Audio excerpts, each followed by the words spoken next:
ಏನಿದು ಟೆಂಪಲ್ಲ ಅಂತ ನೋಡ್ತಾ ಇರ್ಬೋದು ನೀವು. ಇಲ್ಲ, ಇದು ನಿರಂತರಂ ಕಾಫಿ ಹೌಸ್ ಅಂತ ನ್ಯೂ ಬೆಲ್ ರೋಡಲ್ಲಿ ಸ್ಟಾರ್ಟ್ ಮಾಡಿದ್ದಾರೆ ರೀಸೆಂಟಾಗೆ.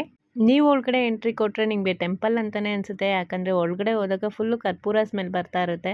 ಆಮೇಲೆ ಒಳ್ಳೆ ಮ್ಯೂಸಿಕ್ ಬರ್ತಾ ಇರುತ್ತೆ. ಅತಿಥಿ ದೇವೋಭವ ಅಂತ ಹಾಕಿರ್ತಾರೆ. ಈ ಥರ ಒಳ್ಳೆ ಫುಡ್ ಕೊಡ್ತಾರೆ. 320 ರುಪೀಸ್ಗೆ ನಾನು ಮಹಾಭೋಜನಂ ಅಂತ ಟ್ರೈ ಮಾಡಿದೆ. ಅದರಲ್ಲಿ ಇದೆಲ್ಲ ಇನ್ಕ್ಲೂಡ್ ಆಗಿತ್ತು. ಚಿತ್ರಾನ್ನ, ಪುಳಿಯೋಗರೆ, ದೋಸೆ, ಹಾಗೆ ಪ್ಯಾನ್ ಕೇಕ್ ಥರದ್ದು ಒಂದು ಬನಾನಾ ದೋಸೆ ಮಾಡಿದರು. ಆಮೇಲೆ ರೈಸ್, ಸಾಂಬಾರ್, ಕರ್ಡ್ ರೈಸ್ ಇದೆಲ್ಲನೂ ಇನ್ಕ್ಲೂಡೆಡ್ ಇತ್ತು. ಅದ್ರ ಜೊತೆ ಒಂದು ಮಜ್ಜಿಗೆ ಕೊಟ್ಟಿರ್ತಾರೆ. ಸ್ವಲ್ಪ ಸ್ವೀಟ್ ಕೂಡ ಕೊಟ್ಟಿರ್ತಾರೆ. ಪಲ್ಯಗಳಿರ್ಬೋದು, ಆಮೇಲೆ ಕೋಸಂಬರಿ ಎಲ್ಲನೂ ಇನ್ಕ್ಲೂಡೆಡ್ ಇರುತ್ತೆ. ರೈಸ್ ಒಂದೇ ಅನ್ಲಿಮಿಟೆಡ್ ಇಲ್ಲಿ, ಇನ್ನೆಲ್ಲನೂ ಅನ್ಲಿಮಿಟೆಡ್ ಇರಲ್ಲ. ನಾನು ಬೇರೆ ಕಡೆ ಟ್ರೈ ಮಾಡಿದೆ. ಅಂದರೆ ತುಂಬ ಕಡೆ ಅನ್ಲಿಮಿಟೆಡ್ ಫುಡ್ ತಿಂದಿದ್ನಲ್ಲ, ಅಲ್ಲಿಗೆ ಕಂಪೇರ್ ಮಾಡಿದ್ರೆ ಇದು ಸ್ವಲ್ಪ ವೆರೈಟೀಸ್ ಕಡಿಮೆ ಅಂತ ಅನಿಸ್ತು. ಬಟ್ ಟೇಸ್ಟ್ ವೈಸು ತುಂಬಾ ಚೆನ್ನಾಗಿದೆ. ಆ್ಯಂಬಿಯನ್ಸ್ ಕೂಡ ಚೆನ್ನಾಗಿದೆ. ನಿಮಗೆ ಇಂಟ್ರೆಸ್ಟ್ ಇದ್ದರೆ ಹೋಗಿ ವಿಸಿಟ್ ಮಾಡ್ಬೋದು.